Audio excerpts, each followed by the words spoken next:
Welcome back to The Rebel's Edge, where Pete and I will discuss the top stories of the day, including Tesla's oopsie, which is causing all of those stocks in the NASDAQ to roll hard. We'll have the 411 on all of it on The Rebel's Edge. Bang.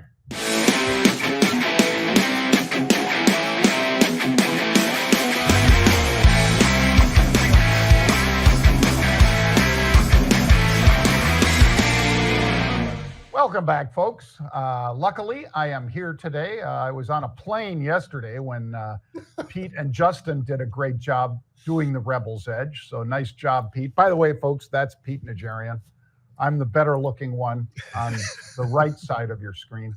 I've heard that, actually. God, I'm not so happy about that, but yeah. By the way, Justin, heads up, he was great. He really, really did a nice job yesterday. It was a lot of fun, and we, I think we ended up giving people a pretty good idea about the markets and, entertainment and the whole deal. So it was great. Fantastic, Pete. Yep, there was a lot of energy and a lot of good input on what's going on in the markets, which include, of course, the Dow, NASDAQ, and S&P all flopping over today. I mean, NASDAQ, Pete, is down almost 3% right now. We'll get into why that is. Of course, Tesla is a major contributor to that, but not the only one of the Magnificent Seven. And then we've got the Dow down 0.7%, the S&P down 1.7%. So a lot to talk about, a lot of negatives, I guess, Pete. Yeah. So let's dive in with the macro minute. And I'm going to say, if you live by the $1 trillion Magnificent Seven, you die by the $1 trillion Magnificent Seven. Look across the board, folks, whether it's Apple, whether it's Microsoft, whether it's Tesla, whether it's NVIDIA. You look at any of the Magnificent Seven, Amazon, you're seeing why the market is down hard. And obviously, Tesla's down multiple times of what the market's down. But we'll get to that in a minute. What do you got, Pete? Yeah, there's a lot of pressure on the market, and I think you're exactly right about the Magnificent Who. Anyway, I would say this. When you look out just a little bit, John, we talk about this all the time, but it has become data dependent, right? And the data coming next is Friday, and it's the PCE, and it's one of the ones that specifically the Fed has called out and said, hey, we really do pay attention to this one. That's coming up. So I think on top of what we're talking about right now with earnings and this big slide starting from Tesla, throw in a little bit of Goog and everybody else, there is some problems there. But it'll be pretty interesting, I think, to see what kind of numbers that we do see for PCE this coming Friday. Well, and just for grins, Pete, I'll throw out there that the new home sales fell to the lowest level.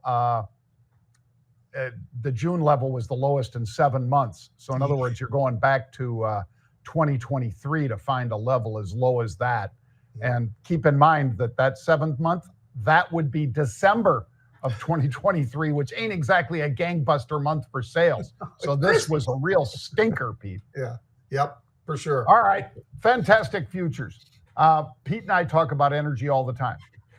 And for good reason, because these data centers, AI, EVs, all of it is drawing more power than at any time in our history. And it's only going to be going up, folks. So it's not just about fuel in your car, fuel in boats and things like that, whether it's diesel or whatever. We're talking about energy in general. And one thing I'd say, Pete, is when President Biden came into office, the XLE was at 40. That's the ETF, the Spider for Energy. It recently hit 99. And the reason? Well, supply and demand still works, Pete.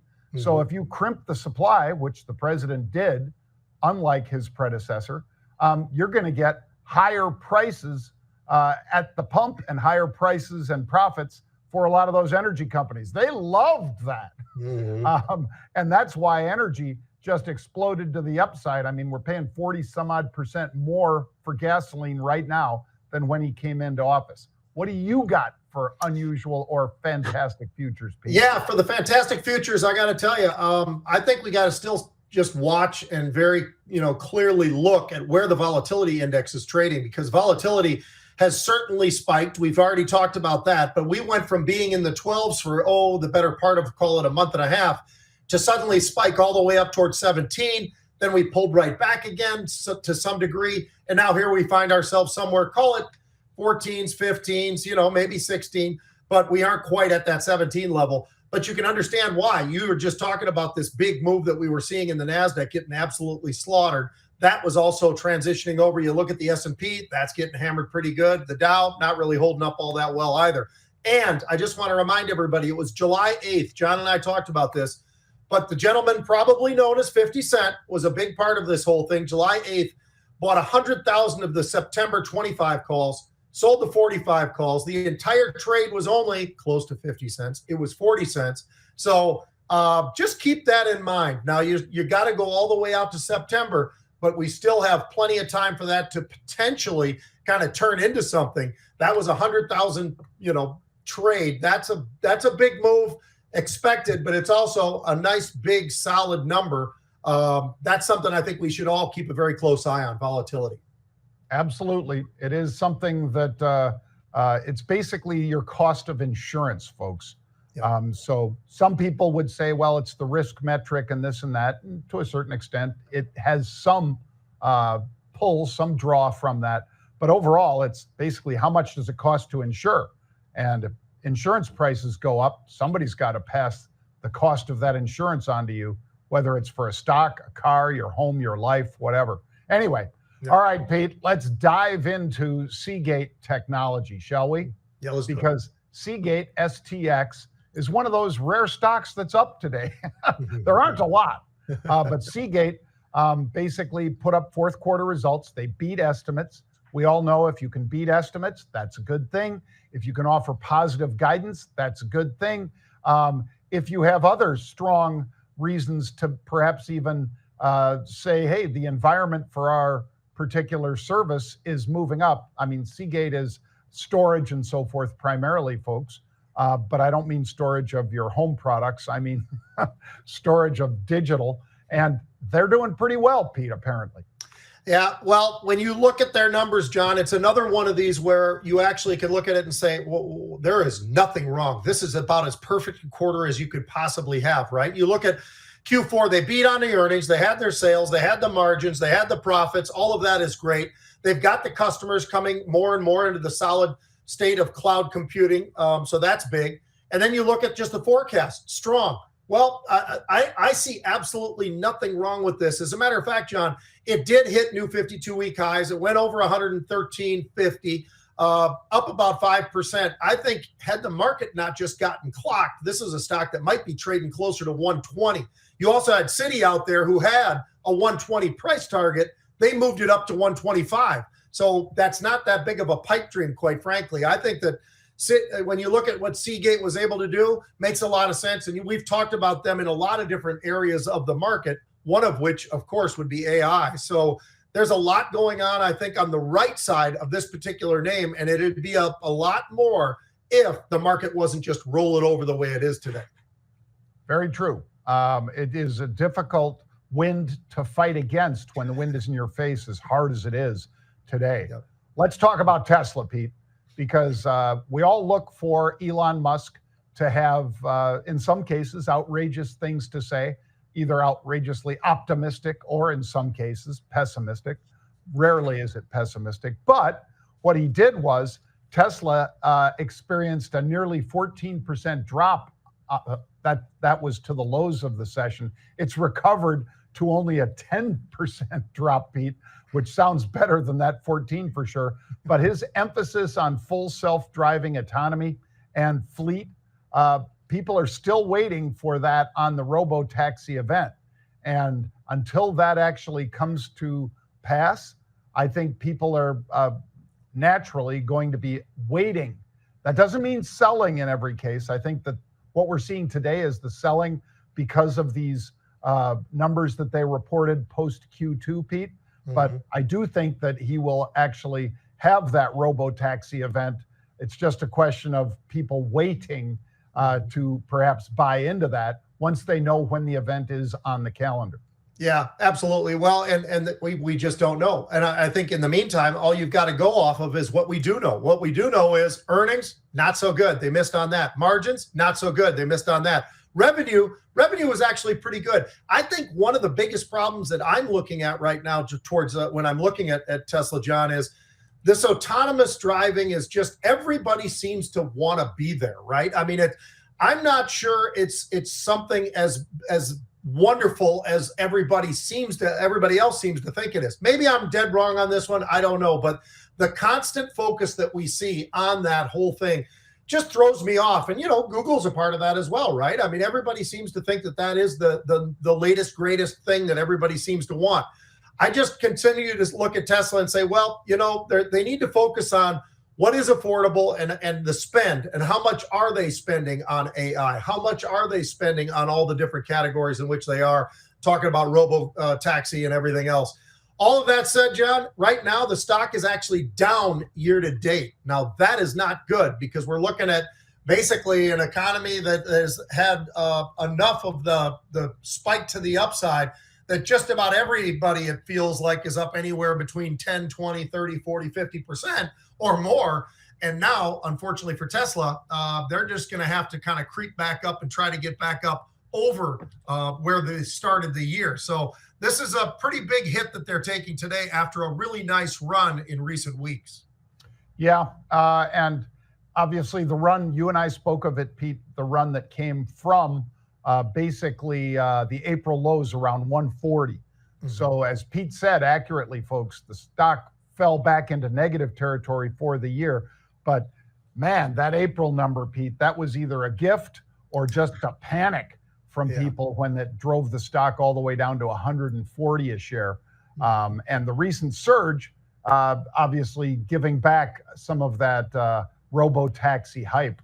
All right, let's talk about Google, Pete, because GOOG or GOOGL, whichever flavor of alphabet you'd care to mention, this is a $2.8 trillion company. And so in a capitalization weighted index like the S&P 500, you're going to see this leave a mark because it's down 5% today. A 5% drop out of a company that has this much sway in the market is something that, like I say, is going to leave a mark. The low for the year was 121. It's a lot higher than that. It's $50 above that, but it is now $20 below. I said high. The low of the year is 121. The high is 194. So right now we are $20 off the high, Pete, and some $50 above the low. But this is a real bad day for Google. Yeah, it's interesting. They beat on the top and the bottom. The CFO talked about the heavy investment of AI, which, we hear that all the time, right? Whether it be Meta or Google or whomever.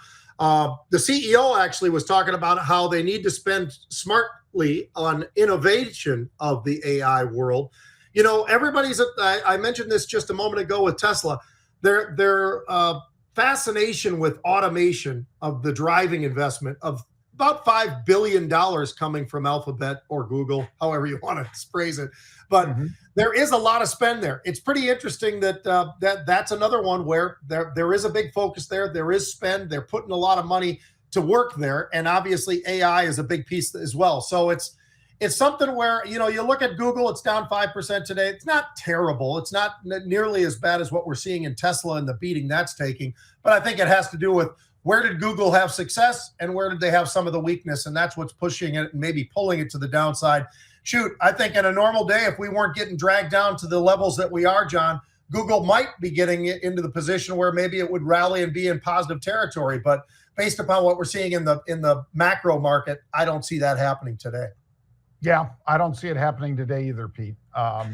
And keep in mind, or bear in mind, perhaps, folks, that when we're talking about data centers and power draw and all that kind of stuff that Pete and I have mentioned frequently, Google, of course, with Claude and the various Google AIs, because it's not just ChatGPT, it's not just Claude, it's not just Microsoft's version or IBM's version. All of these companies that are providing that are also paying for that. And those data centers are going to reap the rewards for that, because they're, of course, just saying, hey, this is how much you use this month. This is how much it costs. So if you're providing this and if you're trying to beat your competitors into the ground by basically offering a newer, slicker version of an AI bot, whatever it might be, you're paying a lot of money while you're giving that thing away, trying to get people in the door to use it. Just remember that. All right, let's talk about Enphase, Pete, ENPH. Shares up as much as 15% today. The firm reported strong bookings, and this is not a solar company, Pete, but you and I know what they do, and folks, what they do is they take the energy from solar and so forth, and those photovoltaic systems turn it into electricity to pump it out, because a solar panel on its own doesn't do anything but collect. Now you have to turn it into an electricity that you can move down the line. That's what Enphase does. So when ENPH says that they're having a good time as far as bookings going forward, that's telling you that somebody out there in the solar space is likely doing well as well. Yeah, absolutely. And as you mentioned, John, it's up, 14, 15%, depends on when you look at it. Last I looked, it was trading at 118. It was about a 14% move to the upside. Heavy volume being traded. Also heavy on the short side, which is part of what I think we're seeing. I mean, you look at that chart, makes a lot of sense. A little bit of a squeeze, John, on top of why this thing's making the kind of a move, because as you mentioned, strong bookings for Q3, that's obviously a positive, but you've got a short interest of anywhere between 10 and 13%, depending on what you're looking at. You've got great free cash flow in this one. You've got a very balanced balance sheet. I'll tell you what, it is absolutely pulling up the rest of the world of solar, though. I'm looking at First Solar. That's up pretty nice today on a really awful day. SPWR is another one where we've had some options trading in there as well. That's having a pretty decent day. So it's great to see that not everything is falling apart today, John, and Enphase is actually doing something very good. We've talked about different power generation, and that is something very important, and it's just a matter of how do you do it, how consistent can it be, and so far what we're hearing from Enphase is things are going pretty well. Yep, I like it, and I think, like I say, it's a great read-through, folks. There are some of these things that are like, for instance, bookings at FedEx and UPS and shipping and things like that. That might tell you that retailers are anticipating a big season or something like that. Well, Enphase is the same thing for these alternative energy generators. All right, Pete, I thought you'd like this one because the NFL, of course, is one subject that Pete covers wall to wall on Sundays on the Sports Huddle. He also covers Big Ten football and what's going on there. And this is a pretty interesting thing because Oregon basically putting their stamp, or at least maybe the Nike stamp, Pete, because I know who paid for this, and it ain't the University of Oregon. It's the guy that the shoe dog millionaire. Yeah. Started off with the waffle shoes, right? So Phil Knight is one of the biggest contributors to Oregon, folks. I won't belabor that. I think they're going to have a great team this year, but this is how they announced that they're coming into the Big Ten. So take a look and a listen. This is the most incredible way to announce your presence to a new conference ever. Yes, this is coming in style. Technically making their Big Ten debut today as the Big Ten Football Media Days start today in downtown Indianapolis. And this is the White River. It runs through downtown Indianapolis. So yes, day one of the Big Ten, they announced their presence. Yeah, what is that, like a 10-story duck? Down the river. Also funny, their mascot saw the tweet. It's one big duck. Oregon is always so cool, and this is just a reminder. I cannot wait till college football. I'll tell you what, neither can I, John. I can't wait for college football. And we've had all these media days. You know, the SEC was there. It was the first time that you hadn't had a guy named Saban there for a while, although he was there. He just isn't the coach of Alabama any longer. But, you know, you've got that. You've got this laying out. It's starting to get right in front of us that college football is around the corner. The NFL's already come around that corner. They're at camps for the most part right now, and it's starting to light up. So that'll be fun. But Big Ten Media Day, John, I was lucky enough to go to 3 of these different things when I was playing at the University of Minnesota. And one of them was with Coach Salem and the other 2 with Coach Holtz. It was nice enough to bring me. It was always the captain's thing. I was lucky enough to be the captain 3 times there. So it was fun to go to these and just see everybody kind of talk about things and everything and kind of lay it out. But This is a different year. This is an absolutely different year. By the way, the Big Ten is no longer the Big Ten. They're the Big 18. So when you look at things and you've got Oregon, you've got Washington, you've got USC, you've got UCLA all joining this year, it's going to be great. We're not going to get those ACC guys, John, but there's a real problem going on down there in the ACC. And I think it's just going to keep on just kind of bubbling down there. Florida State and Clemson want out. They want to go to the Big 12. That's their next goal. And they just want out. They are angry. They're doing everything they can. They're working from a legal standpoint to do that, and we'll see how that plays out. But here's the thing I wanted to throw out to you. The transfer portal. Do you know who number 2 in the entire country in the transfer portal as far as rankings is? It's the University of Oregon, the one that you just showed, that duck coming down that river. Well, Oregon's number 2, Ohio State's number 9, and Washington's number 11. So you've got 2 of the 4 that are coming in that did very, very well in the portal, grabbed a lot of 3-star, 4-star, 5-star type athletes to add to their team. I just wonder, John, so right now the predicted favorite to win the Big 10 or 18, if you want to call it that, is Ryan Day and Ohio State. It might finally happen. Do you know that his record, John, in the Big 10 is 39-3 as a head coach at Ohio State? Pretty impressive, except for one thing. The 3 losses were to Michigan, and Michigan. Not good for an Ohio State coach, right? So it makes this whole thing that much more interesting. I don't know what you think on this one. Do you have any gut that tells you who's going to win this thing this year, or who's going to be in the Big Ten championship game? I've got my 2 teams. Who do you think it is? Oh, one thing that you know a lot more about are the setups of how they pick, Pete, who gets to go to that playoff in the Big Ten, the championship, if you will. Oregon will be one of them, I believe. Yeah. I am not as bullish on Washington, UCLA, or USC. No. But I am very bullish on Oregon. And if you had to pick it, you'd say, hey, the Week 7 game, Ohio State against Oregon, is the one that's on my calendar, Pete.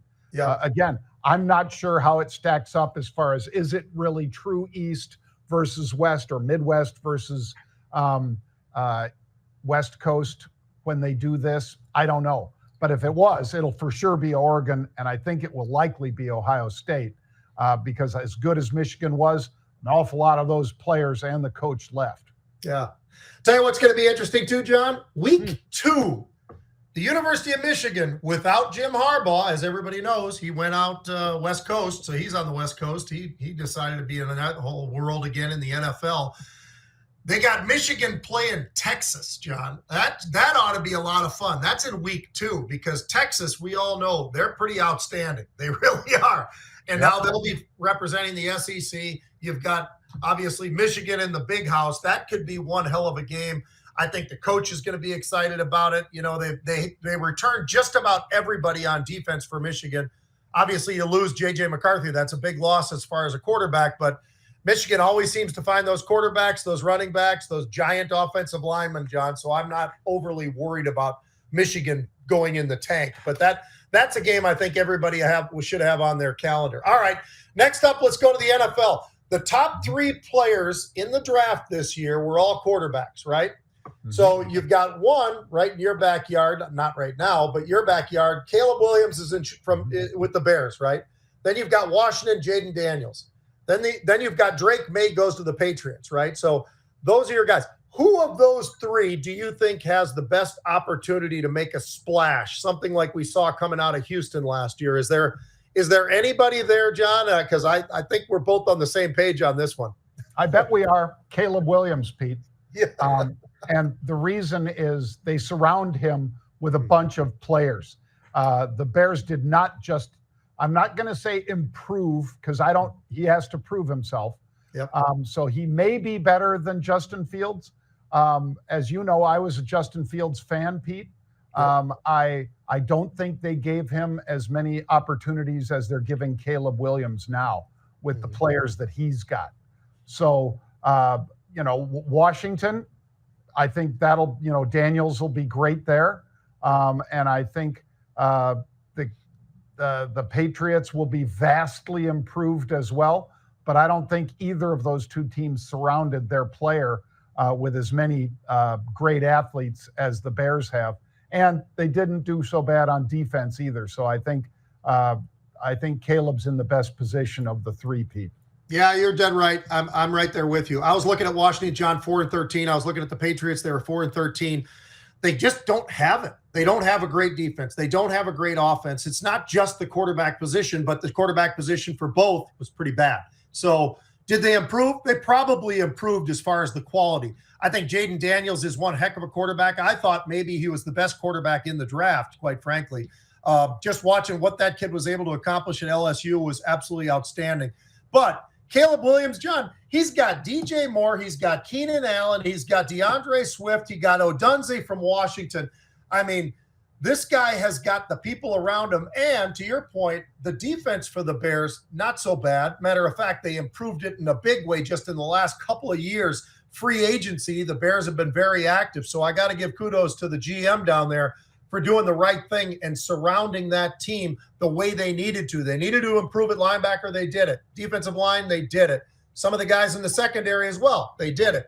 Now all of a sudden you've got receivers, you've got a running back, a decent offensive line, a really good tight end.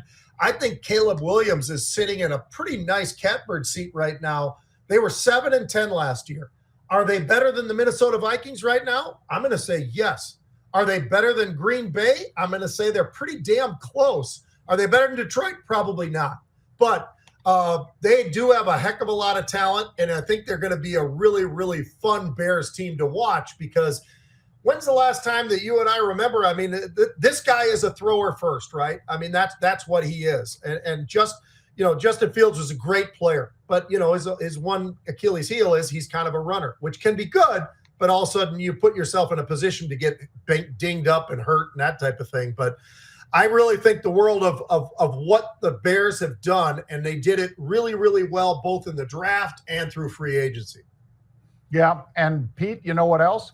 Love is, as you've said, a great player, and he wants to be paid like a great player. This is the quarterback in Green Bay, Jordan Love, folks. So right now he's saying he's not going to participate in certain drills and certain games, like as in preseason, Pete, because he doesn't want to, lessen his value through an injury or something. Again, that's smart, and they wouldn't have played him much anyway. Right. But he's kind of letting it be known that, hey, there's another guy here that wants a $40 million plus contract, and you guys keep telling everybody I'm your future. Well, pay me. Yeah, he's only got. That's good for the Bears. Yeah, well, he's only got 1 year, where he actually showed something more than zero, and so if you're the GM, you probably are kind of weighing on that. But I think he showed enough probably last year, John, to probably deserve that $40+ million contract. I mean, when you look around the NFL, is he one of the top 10? Maybe, maybe not, but he's somewhere close to that area. And if you're in that sort of world, 10 million or 40 million seems about right. Wait for Brock Purdy, by the way. Yeah. He might set the next number, I think. That's going to be incredible. Yeah. And that kid's a heck of a player and a great guy in the locker room. Yep. Most of the quarterbacks tend to be that, Pete, as you know, because they're leaders in the first place. Mm-hmm. Some of them can be poison. And I'll throw a name out there, Colin Kaepernick. Yep. Pete and I heard from more than one person that guy was poison in the locker room. Mm-hmm. And it's probably a good reason why teams shied away from him after he, was released by the Niners. Guy went to the Super Bowl. The next year, everybody kind of figured out how to defense him. And all of a sudden, he started resenting that he wasn't playing and, doing some shenanigans and getting people all riled up. Well, that didn't work out so well for him, Pete. But most quarterbacks, I'll throw another one out real quick. Joe Burrow, another really positive guy and does lots of great things in the community. Maybe tomorrow, Pete, I'll send you that thing. You know what I'm talking about. But somebody punked him, and it wasn't Ashton Kutcher. But we'll talk about that because he also shows his colors when he finds out that somebody punked him. And it wasn't that he lashed out. It was that, he's still who he is, a good guy that people like. But we'll share that with you tomorrow, folks. Hey, thanks for being with us. Remember, it's not an option. It's not an option to miss me today on Fox. I'll be on at 2:15 today, folks, with Charles Payne, and I'll cover some unusual activity for you. But remember, you can claim that book by going to itsnotanoption.com, and make sure when you do, you maybe check out marketrebellion.com and get a little education or subscription while you're there. All right, we'll see you tomorrow at 1, everybody. Have a great day.